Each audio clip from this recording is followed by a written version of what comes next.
Welcome to Pivot Parenting, where we help parents of teens overcome regret and disappointment to find peace and connection in every situation. I'm Heather Frazier, your parenting expert.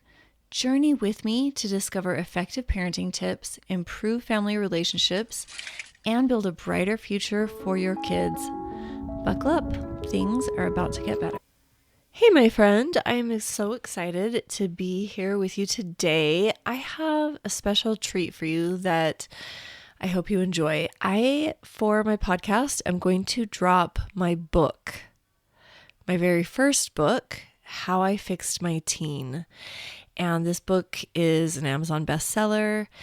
It is the first book that I've written, but certainly not the last, because guess what? Next month, I am launching my second book. It is called Mom Got Jesus Wrong, Hallelujah. And it is written as a parable or metaphor. It's a young woman's journal. It reads as fiction. And it is about how this young woman finds Christ or the divine in spite of her mother, who embodies organized religion and the harms that it can cause in our lives, and her brother, who embodies patriarchy. It is a juicy book that is meant to help its readers understand why sometimes people want nothing to do with God because of the lens in which they have been sold of who Christ is, what he stands for, and how he feels about each of us as individuals. And the heroine's name is Avis. She goes through her journey of trying to figure out who Christ is based off of who her mom has sold her as Christ and who she connects with and finds to be Christ in her life. And they're two very different people. I am so excited for my second book to come out.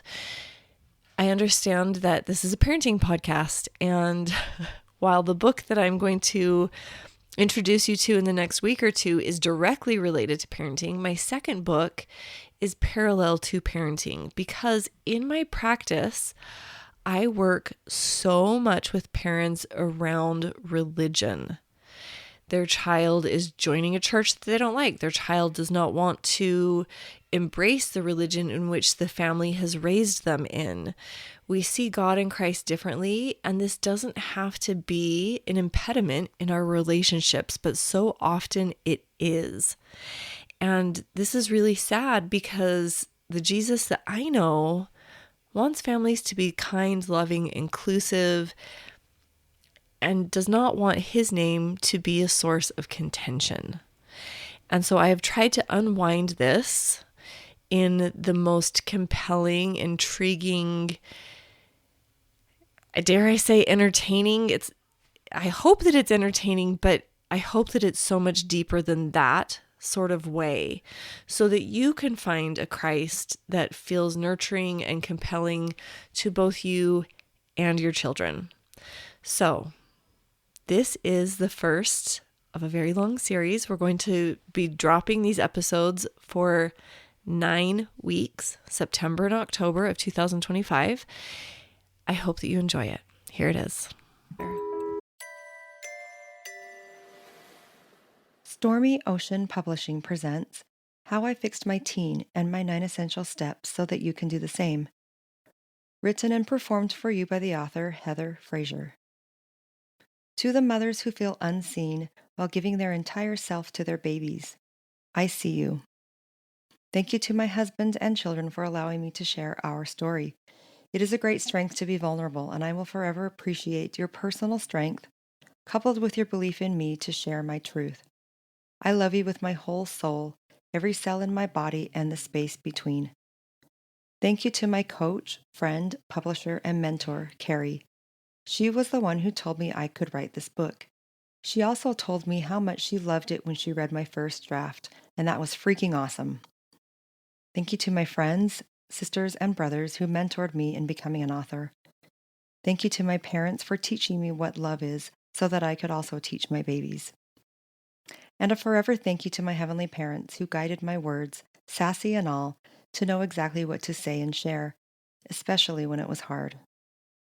Writing a book wasn't on my radar. This was all them, and it's meant for you. XOXO. Looking back, I can see so clearly where things went sideways. I was doing my best, but my best wasn't working. In fact, the more I did, the more it seemed to hurt. I was in my own personal hell. I would go and cry in my giant custom filled closet with beautiful clothes and expensive shoes. I was certain that my two oldest kids hated me, and that made everything I had, all of it, worth nothing. Sure, I'd rather have my creature comforts, but if I could have exchanged all of it to win them back, to know that I wasn't the most crap mom of all time, I would have without hesitation. As my chest heaved up and down and the tears started burning my eyes, I couldn't care less about all these possessions in my closet. They were never it. That's the thing about possessions. They sometimes feel like the most important thing until they aren't. No one ever tells us that.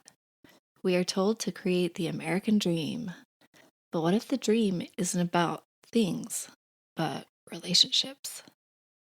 I was also doing that typical mom thing of not thinking that I had the right to be unhappy. After all, I had a great husband, cars that ran every day, healthy kids, my own health, freedom, a home, awesome friends and family to support me. As much as I thought I had no right to be unhappy, I still was. I had given everything: sleep, sanity, my body and my heart to my children who didn't seem to value me beyond the reason for either their happiness or wrath. My value was dependent on their current moods and feelings toward me, which hadn't been great for quite some time.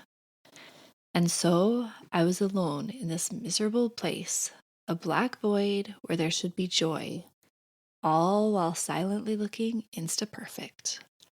I knew that if I could just fix my teens and get them to love and obey me, and everything would be okay.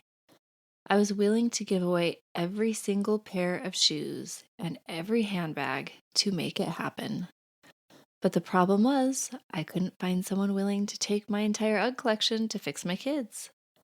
Fortunately for me, I found the best, most effective way to get the peace and happiness I wanted. So, what's up with your teens? Do they act like they hate you too?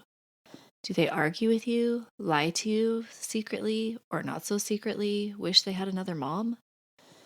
Do you ever find yourself wishing away their teen years or desperately trying to make them like you by bending over backward to get their approval? I can feel you shaking your head yes. I'm so glad you're here. We have a lot to talk about. It turns out the cost of fixing them so that I could feel better was much greater. It was also much easier than what I had been doing. Rest assured, you aren't going to have to dig through your closet or the family jewels to fix your teen.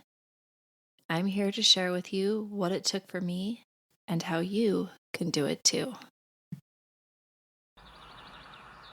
Hi there. I just want to pause and let you know if you are struggling to make sense of your teen's behaviors, emotions are running wild, and you're looking to turn things around to have the family you dreamed of while rocking them to sleep, I would love to talk to you.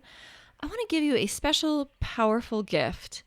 30 minutes with me, my friend. You'll walk away with more confidence, clarity, and understanding of what the issue is and your next best step in resolving any situation you bring to me. It's completely free. I love families and want to help yours be wildly happy and successful. Book this call by visiting my website, heatherfrazier.com. Remember, Frazier is spelled with a Z-I in the middle. And don't worry, the link is also in the show notes. I look forward to meeting and helping you. Chapter 1. Let's get personal. Small talk isn't my thing. I like to connect with people on a deeper level than the weather or what they've been doing today. Knowing someone's history, where they're at in life, can be relevant, but I would much rather start conversations with, what emotion is heavy on your heart today? Perhaps, how's your day hard, or how is your day perfect? Or maybe, you show me your wounds and I'll show you mine. Yeah, I guess it's strange to lead with that. Knowing someone generally is probably more socially acceptable and doesn't smell of unresolved trauma. So here you go with small talk so that we can get to the good stuff in a socially acceptable manner. I'm a Mormon, the Church of Jesus Christ of Latter-day Saints, if you want to be technical. This is a high-demand Christian religion, which I happen to love. Mom of 4 bio kids and a few wonderful bonus kids that came to me in various ways. I love yoga, deep conversations, my family, my friends, all things visually beautiful, early bedtime, long massages, and occasional paper crafting.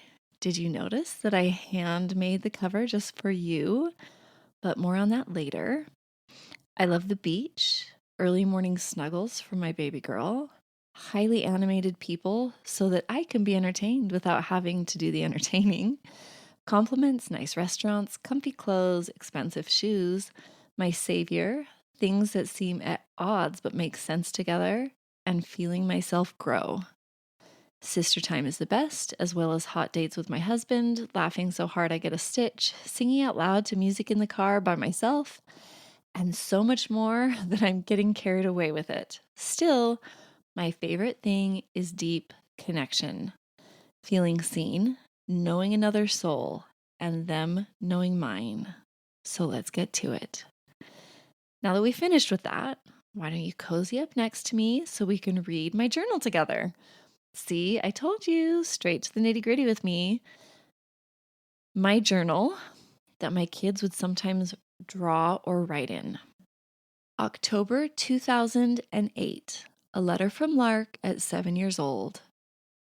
Dear Mom, I love you so much. 10,000. I hate it when you are ill. I hope you never cry. Love, Lark.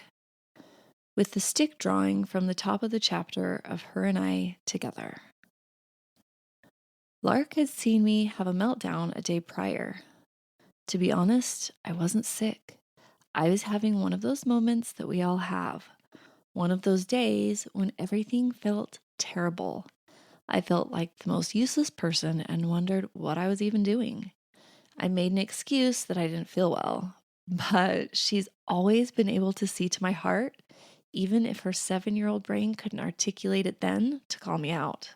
She learned that later. Fast forward to one of my angry venting entries a decade later. May 12th, 2018. Lark, why do you delight in hurting others? You single-handedly ruined my Mother's Day weekend. You mock me relentlessly, tease anyone in the room, and even try to inflict physical pain on me and them. Why? You say you've never felt the Spirit or even if God exists. You lie to yourself.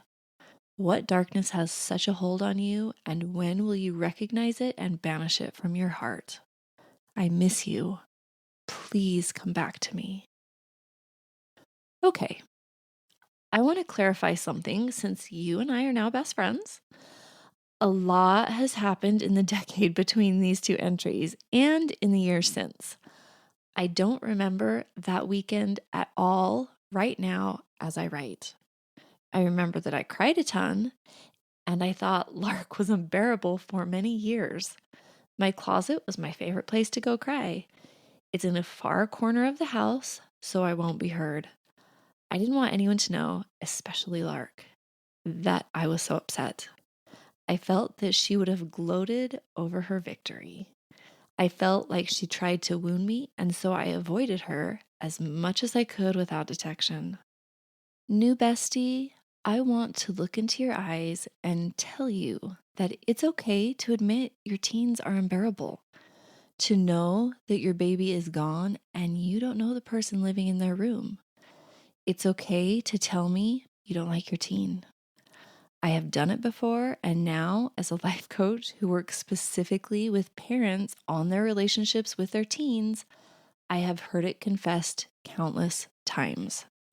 I get that it can be challenging, but part of the process is acknowledging where we are at in our relationships with our teens. I want to show you the whole picture of me and my teen. Don't get me wrong, I cringe to write that I struggled to like being around my daughter, to let you see, and to see it again myself. I shudder to imagine her reading this, which she will. I asked her permission to write this book, showing her the outline. We both cried. She put on a very brave face and said, "Yes. If it helps one child or one person not to experience what I did, then yes." Please know, spoiler alert, that Lark is wonderful. She is now and she was then. We also both had a lot of growing up to do, and we still do. Things are 99% heaven 99% of the time. She knows me more deeply than most people. I feel safe showing her so much of me. We are in a place I never thought possible, that terrible, fateful Mother's Day weekend I mentioned above. But it sucked for a long time. I am bearing my soul to you, so it doesn't have to cost you decades as well. You're welcome. That's what friends do. As my bestie, you know that I wear my heart on my sleeve. I can't fake it very well or for very long. I'm highly emotional in a stable, good kind of way. I've already cried multiple times looking through my journal, remembering and writing this. If you have as well, we're more than besties, soul sisters. You picked this book up for a reason. We all want to have amazing relationships with our teens, but sometimes doesn't it feel like they're making it impossible? I want you to know that you're not alone. Too often we look around at everyone else and see how amazing their teens are or their relationship with them. We feel like we have to hide how bad it has gotten or how resentful we are toward our own kids. So we layer some shame on our parenting wounds too. We all need a place to be truthful and real about what's happening. Let's make this the foundation of our relationship, okay? I'll go first. Truths you should know about me. I've decided no longer to apologize for who I am. I am a crier. I will cry with you, for your babies, and mine. A good cry is sometimes exactly what is needed. I no longer shun this part of me. It's not dramatic and it's not just female. Ugh, I hate the idea that we are all taught to dislike innate, beautiful parts of who we are because of others' discomfort.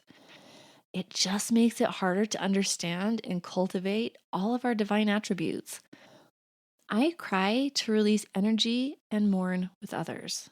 I've decided I like it. Maybe that makes some people uncomfortable. I get that. I was that. I hope never to apologize for crying again. If tears aren't your jam, that's cool. I try to be honest, not in the, yeah, those pants make you look fat kind of way, although I won't lie either, but in a, I see you, I see the problem, I love you no matter what kind of way. I don't like beating around the bush and I don't like being patronized. Sometimes I think this comes off as me being awkward. I'm trying to make peace with that one. I just want to skip the boring surface stuff and see if our souls connect. Part of me fixing my teen is accepting and loving who I am. I've come a long way and now love learning new things about myself for the most part. I am still human. And that hesitant part, it's just another little layer of my fears and hurts that needs to be gently held while I nurture it back to health. This book is for parents wanting to own up to who they are, how they show up in relation to their teen, and how we all have a part in that relationship. So, if you are in, keep reading. Let me begin with the fact that no part of you or me is unworthy of love and care. At our core, we are all goodness and light. The dark, the struggle, the self-loathing comes from you and me buying into the crap lies that we aren't worthy of goodness, that we have to earn our value, that people would reject us if they really knew us. Lies. I had to start with myself to have the awareness and skill to fix anything else, including my teen. Reading between the lines, I can see in my journal entry above that I hated myself. I'm blaming Lark for how I feel. You single-handedly ruined my Mother's Day weekend.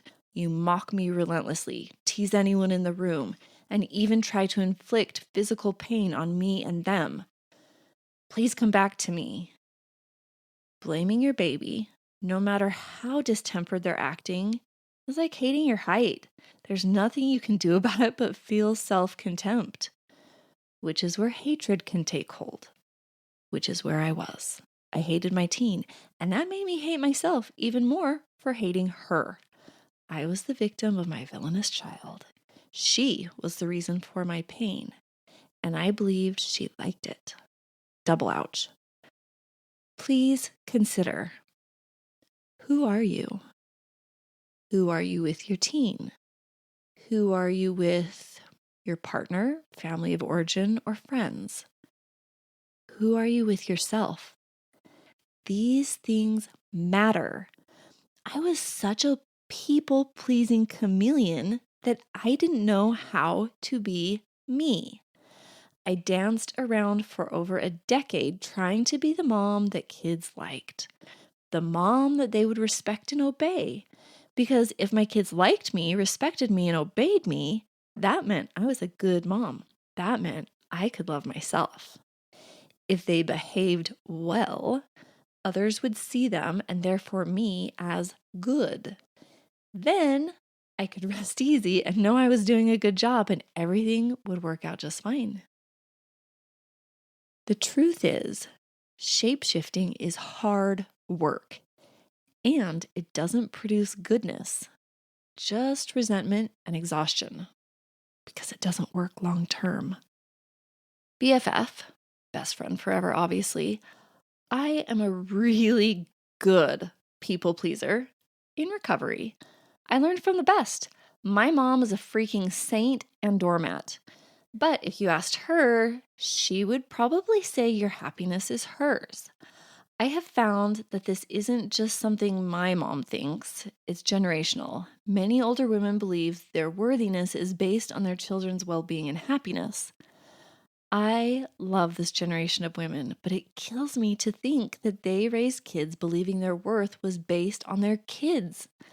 I see moms currently doing this with their teens, and it breaks my heart with the hurt it causes to everyone in their family. My mom is unlike any other. She really does delight in others' happiness. I swear I could say, "Mom, let's go to the gynecologist. They have this room with 2 torture tables, and I really love stirrups, and we should do it together. We can hold hands, ask for mirrors, and have a delightful afternoon." She would say nothing could make her happier and come along as she smiled and saddled up. Seriously. One time, when my little sister and I were teens, so we knew everything, did everything perfectly, were unconquerable and perfect, we decided that mom needed a haircut. We sat her down, both of us with scissors, and went ham on her hair. Cutting, pulling her hair in various directions as we rotated spots a few times, laughing so hard that I think we both peed our pants. She sat there smiling the whole time. What the freak? Yeah, I was bratty as a teen. It's funny how I felt so justified. This memory is intact. Her hair was terrible. We left it better. Such kind daughters that we were. I genuinely thought that, and that we were doing her a favor. I'm glad I grew out of the self-absorbed arrogance that is age-appropriate for teens. Still, I can't be a total martyr like my mom. She's the only person I've ever met who is happy to please, like all the time. So yeah, that didn't work so well for me because I'm a normal human. I love you, Mommy. It didn't take long for me to realize that I could never be so happy to play the selfless saint like my mom. And I was left in limbo. Sure, we all love making our kids happy, seeing their smiles and feeling their love. But I also like chores getting done, mouths that tell the truth and don't say rude things, eyes that look with love instead of death stares. You know, the basics of human respect. Teens are beautiful, wonderful creatures that realize they should expect things from others, but are blind to see when they miss giving them. I couldn't find genuine peace in only endlessly giving all the time. And I don't know if we're supposed to. I felt so broken during these years of finding myself. I knew that remaining an egocentric person didn't feel right. I also realized that I didn't like my mom's selfless martyr approach either. I had to find the middle ground of taking everyone's needs, including my own, into consideration to see how I was contributing to problems and learn how to be able to tell what I needed to work on versus what others were responsible for. March 16th, 2015. Well, so far I've been a failure. I'm so down on myself, I can hardly stand to be me. But yesterday was a really great Sunday. I felt the spirit. I need to be less worried about temporal things. I need to be doing and focusing on what's really important. I can finally see the storm clouds parting. I need to be better. Now I need to remember what it really is I need to be better at. So I'm still hard on myself. I ping-ponged a lot between dark and light spaces. I think this is totally normal, but I've mastered the dance so much better and with better effect since then, but not without even more darkness. The entries above and below aren't that far apart. It can feel like whiplash keeping up with our kids' moods, their words, our thoughts, and what the spirit wants us to know. This is normal. Not super fun, but normal. The highs are high and the lows, well, June 18th, 2015. I hate myself when I look at myself through the eyes of my husband and teens. I am a complete failure. Do they know how hard I try? No. Being me is a thankless, unappreciated job. I am worthless. They only notice my failures, which are many. I figure they imagine being better off without me. I can't blame them. It happens all the time. Yep, that's me. Tear-blurred words all over the place. Again, I have no recollection of the specific context for either entry. I assume the quotation, "it happens all the time," is something said to me that spurred the June 18th entry. I know that I was not suicidal, which that entry could suggest. I had wonderful friends who were so supportive and extended family who cared. But motherhood is a lonely path. If you are there, I love you. It gets better. Stick with me, bestie. No storm lasts forever. And if you choose to evolve with me, the darkness will be infinitely shorter with a better outcome than you can picture right now. The crazy thing is, I knew I was a great mom for so long that when puberty hit for my oldest, it really threw me. Sure, little kids try your patience, but I fed them well and gave them great bedtime tuck-ins with stories and songs and back scratches, drinks of water, snuggles, and everything. I was an attentive, loving, stay at home, never lose my cool, go to the park, library, and splash pad playdate kind of mom. I knew all the boxes and checked them with more love than you could have imagined.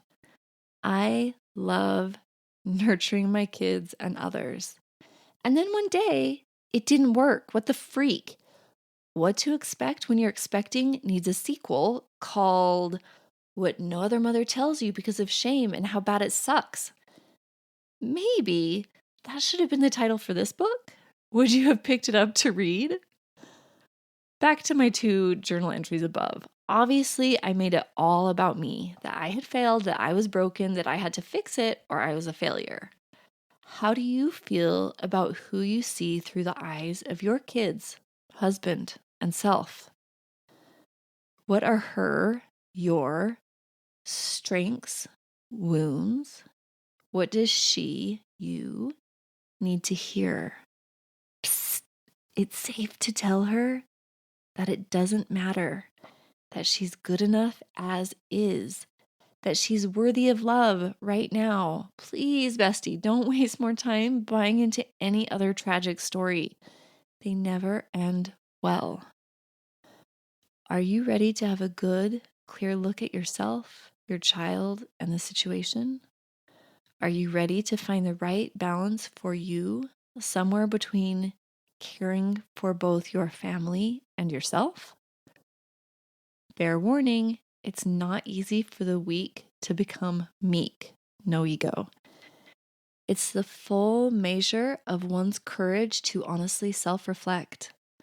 I'm right there with you as I share some of my darkest moments in the following chapters. I do this as a gesture of our friendship, that you aren't alone, and that with my 9-step process, you can come through the darkest of nights with more strength, love, and peace than you know what to do with. Promise. All right, chapter 1 down. I hope that you enjoyed it, and I look forward to reading all 11 chapters to you. And if you're enjoying How I Fixed My Teen, I know that you are going to absolutely love Mom Got Jesus Wrong, Hallelujah, my second book. I invite you to visit my website, heatherfraser.com, to check it out, look at the details, and pre-order, because guess what? I have amazing pre-order bonuses that are only going to run for the next 2 months. You only get these fantastic bonuses if you pre-order. The link is in the show notes. I'm super excited to have you in my private Facebook group. I'm super excited to give you downloadable art, invite you to my playlist, and all kinds of other super fun surprises that are my bonuses. We'll see you soon. Heather is the one, an expert in the field. She knows her parenting stuff, including how confusing it can be. You've tried it all, and it's a lost cause. Crying in the closet 'cause you failed at being a mom. But think again, there's peace around the corner and there's hope in your hands. Your kid just wants your love and you want it from them. So take a picture.